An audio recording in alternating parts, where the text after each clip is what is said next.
ខ្សែភាពយន្តអក្រិតកម្មសកម្មភាពដែលសម្ដែងដោយចិនស្វ័យសហរដ្ឋអាមេរិកផ្ទុះឡើងតើវាគឺជាអ្វី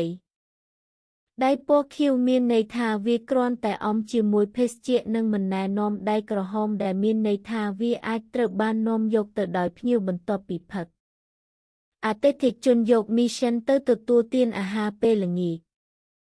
ហើយបានសន្យាថានឹងផ្ដល់ឲ្យគាត់នូវទឹកប្រាក់ចំនួន2 លានវ៉ុនសម្រាប់រាល់កែវស្រាជាការពិតណាស់មីព្រះអាទិត្យយល់ពីអត្ថន័យពិតនៃពាក្យទាំងនេះវាគ្រាន់តែជាអតិថិជនកំពុងសម្លឹងមើលគាត់ដោយលុយគាត់មិនវង្វេងស្មារតីទេគាត់បានងាកហើយចាក់ចេញពីកៅអីរបស់គាត់មេសានតែងតែជាមនុស្សម្នាក់ដែលមានចំណុចសំខាន់មិនថាអ្នកចំណាយប្រាក់ប៉ុន្មានទេអ្នកនឹងមិនលក់រាងកាយរបស់អ្នកឡើយមីព្រះអាទិត្យធ្វើការនៅក្នុងហាងលក់ផ្កានៅពេលថ្ងៃនៅពេលយប់ខ្ញុំទៅក្លឹបរាត្រីដើម្បីធ្វើជាអ្នកដើរលេង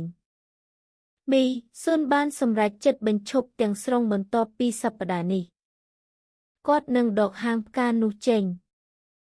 យើងក៏មានគម្រោងកាន់កាប់វីឡាជួលពេញលេញដែលមានតម្លៃ$700 លានបងប្អូនស្រីតូចផ្សេងទៀតមានគំនិតផ្ទាល់ខ្លួន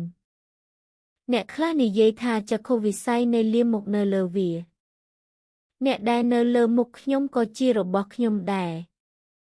គាត់ដឹងក្នុងចិត្តថាដរាបណាគាត់អាចចេញពីកន្លែងនេះបានវាមិនមានបញ្ហាទេប្រសិនបើអ្នករកបានតិចទោះយ៉ាងណាក៏ដោយនៅពេលមេសានបញ្ជូនអតិថិជនត្រឡប់ទៅកន្លែងអង្គុយវិញមានដំណឹងអាក្រក់គាត់គឺជា Bladia Congawachi ដូចជាផ្កាពណ៌លឿងអ្នកជីកថៅកែមុនគឺលោកអភិបាលក្រុងគួយបានប្រើលេសទិញផ្ទះឲ្យពួកគេយកប្រាក់សន្សំរបស់មនុស្សគ្រប់គ្នាហើយប្រើវាដើម្បីលេងល្បែងបន្ទាប់ពីបាត់បង់លុយទាំងអស់គាត់បានធ្វើអត្តឃាតដើម្បីជៀសវាងការទទួលខុសត្រូវ Mission និង Taoist Sutra មិនអាចបង្ក្រាបកំហឹងនៅក្នុងចិត្តរបស់ពួកគេបានទៀតទេអ្នកទាំងពីរប្រញាប់ប្រញ័រទៅផ្ទះបុណ្យសពនៅនឹងកន្លែងមួយណា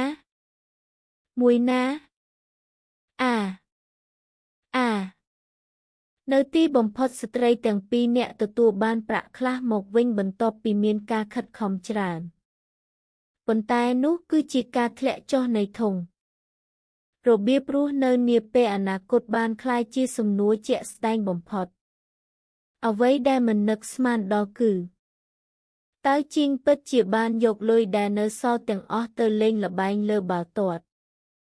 នៅទីបញ្ចប់គ្មានចំណុចណាដែលត្រូវបាត់បង់ទេហើយផ្លូវត្រឡប់មកវិញត្រូវបានកាត់ផ្ដាច់ទាំងស្រុងតើស៊ូត្រាដោយគ្មានផ្លូវចេញអាចតាក់ទងតែសៀនស៊ូនៃក្លឹប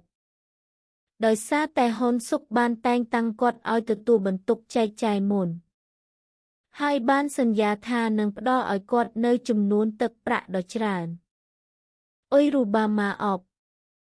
ទូរទស្សន៍គឺជាការប្រជុំហើយពេលជក់បារីនៅលើជណ្ដាលឈើចេញបានហឺតសារដោយចៃដន្យថៅកែក្នុងស្រុកលាក់លុយ$700 លានវ៉ុនពាក្យទាំងនេះត្រូវបានគេឮយ៉ាងច្បាស់ដោយបទគម្ពីរតាវនៅជាន់ខាងលើប៉ុន្តែគាត់មិនច្បាស់ថាតើអ្វីដែលពួកគេនិយាយពិតឬមិនពិតនោះទេចៃដន្យឲ្យតៃជីងបានទទួលភ្ញៀវស្រវឹង2 នាក់នៅច្រកចូលក្លឹបស្ត្រីនោះជាប្រពន្ធរបស់ថៅកែក្នុងស្រុកបុរសនោះគឺជាបងប្អូនប្រុសរបស់គាត់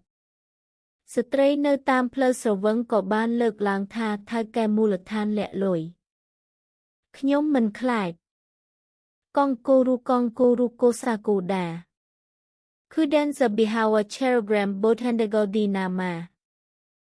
សូតទៅវឺរបានប្រាប់មេសានអំពីរឿងនេះហើយចំនួនទឹកប្រាក់ដែលត្រូវនឹងប្រាក់ដែលមេសានបានបាត់បង់ប្រកួតប្រជែងក្នុងវេទមន្តរបស់ខ្ញុំដើម្បីបង្កើតគូប្រជែងរឿងខ្ញុំបានបើកភ្លើងហើយប្រោះរបាំងចំនួន5ឡានដឹកទំនិញបានរំខាប់មកខាប់ប្រការនៅក្នុងសៀវភៅនោះពួកគេបានបើកឡានទៅមាត់ទ្វារក្លឹបខ្ញុំទើបតែបានឃើញថៅកែក្នុងស្រុក